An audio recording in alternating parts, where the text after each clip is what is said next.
बिस्मिल्लाहिर्रहमानिर्रहीम। अस्सलाम वालेकुम डियर व्यूवर्स, उम्मीद है आप सब खैर खैरियत से होंगे। आज के इस टॉपिक में हम कोशिश करेंगे डिज़ास्टर रिस्क रिडक्शन को कम करने के लिए जो अप्रोचेस यूज़ की जाती हैं, different approaches, specially ecosystem based approaches के हवाले से हम डिस्कस करेंगे। तो डियर व्यूवर्स, अप्रोच को डिस्कस करने से पहले हमें समझना होगा इकोसिस्टम सर्विसेज के हवाले से। इकोसिस्टम सर्विसेज की अगर हम डेफिनेशन को समझने की कोशिश करें अकॉर्डिंग टू जो मिलेनियम इकोसिस्टम असेसमेंट है, उसके मुताबिक इकोसिस्टम सर्विसेज को डिफ़ाइन किया गया है। Ecosystem services is the benefits from obtain from ecosystems, यानी कि जितने भी हम बेनिफिट्स इकोसिस्टम से ले रहे हैं उनको इकोसिस्टम सर्विसेज कहा जाता है। इनमें क्या क्या शामिल हैं? प्रोविजनिंग सर्विसेज हैं such as food, water, timber and fibre. ठीक है, इनको प्रोविजनिंग सर्विसेज कहा जाता है। इसके अलावा जो रेगुलेटिंग सर्विसेज हैं that affect climate, floods, disease, wastes and water quality. ठीक है, ये जो है रेगुलेटिंग सर्विसेज कहा जाता है इनको। इसके अलावा जो कल्चरल सर्विसेज हैं that provide recreational, aesthetic and spiritual benefits, these are called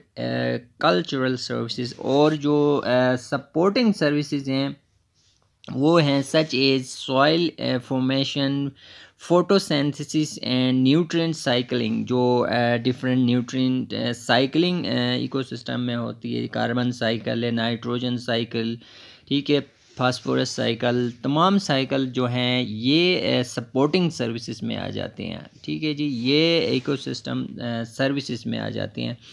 अब जो ecosystem based disaster risk reduction है उसको हम डिफ़ाइन करने की कोशिश करते हैं, समझने की कोशिश करते हैं। Entails combining natural resource management approaches.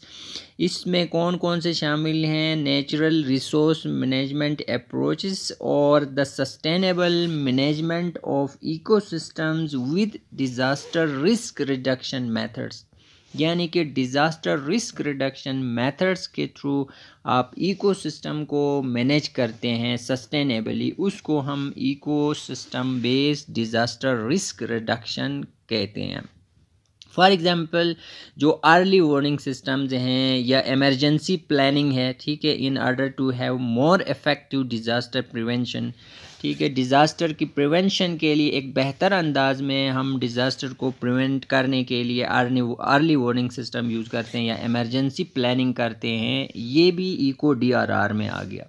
इसके अलावा reduce the impact of disasters on people in community and support disaster recovery. ठीक है, all these include in eco DRR। ठीक है, इमरजेंसी प्लानिंग हो, आपका अर्ली वार्निंग सिस्टम हो, या डिज़ास्टर के इम्पैक्ट्स को कम करने के लिए स्पेशली जो पीपल और या कम्युनिटीज़ हैं और डिज़ास्टर रिकवरी को सपोर्ट करने के लिए, ये सब चीज़ें इको DRR में शामिल हैं। इको DRR का जो एक ऑब्जेक्टिव ये भी है टू प्रोड्यूस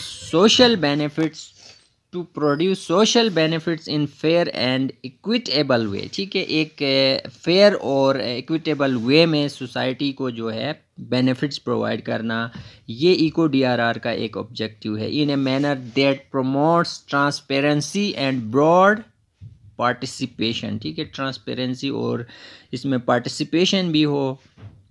इसके अलावा इको DRR का जो इको DRR है वो इनको कहा जाता है, एक हिस्सा है नेचुरल सॉल्यूशंस का या नेचर बेस्ड सॉल्यूशन का। इको DRR को नेचर बेस्ड सॉल्यूशन या नेचर सॉल्यूशन का एक हिस्सा भी कहा जाता है, क्योंकि हम इसमें जो है नेचुरल जो रिसोर्सेज हैं इनको यूटिलाइज करते हैं। ठीक है, एन अम्ब्रेला टर्म है for all natural management approaches, जिसमें नेचर के अंदर रहते हुए इकोसिस्टम के अंदर जितने भी नेचुरल रिसोर्सेज हैं उसी को हम यूटिलाइज करें तो उसको नेचर बेस्ड सॉल्यूशन कहा जाता है। ठीक है, उसको मुख्तलिफ़ कैटेगरीज़ में इसको डिवाइड किया गया है नेचुरल बेस्ड सॉल्यूशंस को। ठीक है, कैटेगराइज इन सेवरल वेज में। फॉर एग्ज़ाम्पल IUCN जो है उसको क्लासिफाई करता है, जो नेचर बेस्ड सोल्यूशन है उनको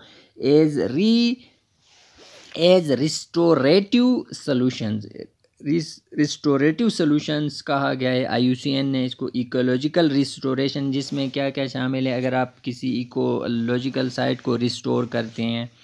फॉरेस्ट लैंड रिस्टोरेशन, अगर आप फॉरेस्ट लैंड को रिस्टोर करते हैं। और इकोलॉजिकल इंजीनियरिंग, ठीक है, अकॉर्डिंग टू IUCN इसको इस तरह कहा गया है। इसके अलावा अगर कोई इश्यूज़ होते हैं, specific specific solutions, for example ecosystem based adaptations हैं, इकोसिस्टम बेस्ड मिटिगेशन है, या eco system based disaster risk reduction है, या क्लाइमेट एडेप्टेशन सर्विसेज हैं, ये भी एक उसका हिस्सा है। इसी तरह इंफ्रास्ट्रक्चर सॉल्यूशन, जैसे नेचुरल इंफ्रास्ट्रक्चर को आप बिल्ड करते हैं, ठीक है, ब्लू ग्रीन इंफ्रास्ट्रक्चर, ठीक है, अगर ये भी करते हैं तो इसको भी आप नेचर बेस्ड सॉल्यूशन कहा जाता है, क्योंकि आप नेचुरल रिसोर्स को इसमें यूटिलाइज करते हैं। इसके अलावा इसको मैनेजमेंट सॉल्यूशन भी कहा जाता है, जिसमें इंटीग्रेटेड कोस्टल जोन मैनेजमेंट है, अगर आप किसी कोस्टल जोन को मैनेज करते हैं, या इंटीग्रेटेड वाटर रिसोर्स मैनेजमेंट, अगर आप वाटर के रिसोर्स को मैनेज करते हैं, तो ये भी नेचर बेस्ड सॉल्यूशन में आ जाता है। इसके अलावा प्रोटेक्शन सॉल्यूशंस भी कहा जाता है नेचर बेस्ड सॉल्यूशन को। वो कैसे, जैसे एरिया बेस्ड कंजर्वेशन अप्रोचेस हैं, एरिया स्पेसिफिक, ठीक है, according to the that specific geographical area, अगर आप कोई अप्रोच करते हैं तो वो एरिया बेस्ड अप्रोच हो गया। कोई कंजर्वेशन करते हैं इंक्लूडिंग प्रोटेक्टेड एरिया मैनेजमेंट, या किसी प्रोटेक्टेड एरिया को आप मैनेज करते हैं, या other effective area based conservation measures लेते हैं, ठीक है, किसी स्पेसिफिक एरिया के स्पेसिफिक जियोग्राफी के हिसाब से आप कोई लेते हैं, तो वो भी नेचर बेस्ड सॉल्यूशन या इकोसिस्टम बेस्ड सॉल्यूशन में आ जाता है। इसके अलावा इकोलॉजिकल इंजीनियरिंग जो है, इसको हम कंबाइन करते हैं बेसिक एंड अप्लाइड साइंस के साथ, from engineering, ecology, economics and natural science for the restoration and construction of aquatic and terrestrial ecosystem, ठीक है। जब आप किसी टेरेस्ट्रियल या किसी एक्वेटिक इकोसिस्टम को रिस्टोर करने के लिए इकोलॉजिकल इंजीनियरिंग को दूसरे साइंसेस के साथ आप कंबाइन करते हैं, जैसे इंजीनियरिंग है, इकोलॉजी है, या इकोनॉमिक्स है, या नेचुरल साइंस है, इनको भी हम इकोसिस्टम बेस्ड सॉल्यूशन कह सकते हैं, या इको बेस्ड या नेचर बेस्ड सॉल्यूशन हम कह सकते हैं। It purposefully intends to deliver multiple benefits, ठीक है, ये मल्टीपल बेनिफिट्स प्रोवाइड करता है, including climate protection and biodiversity, ठीक है, ये क्लाइमेट को भी प्रोटेक्ट करेगा और आपकी बायोडाइवर्सिटी भी प्रोटेक्ट करेगा, यानी कि इसके मल्टीपल बेनिफिट्स हैं अगर आप इकोसिस्टम बेस्ड सॉल्यूशन की तरफ जाते हैं। इसके अलावा building with nature and similar ecological engineering approach use hybrid solutions that combine engineered structure with nature based solution, ठीक है, इंजीनियरिंग स्ट्रक्चर्स के साथ अगर नेचुरल बेस्ड सॉल्यूशन को हम लेते हैं तो ये भी इसमें आ जाता है। तो डियर व्यूअर्स, ये था आज का लेक्चर कि इकोसिस्टम बेस्ड अप्रोचेस के हवाले से डिफरेंट नेचर बेस्ड और ecosystem based solutions. I hope you will find it fruitful. Thank you for watching.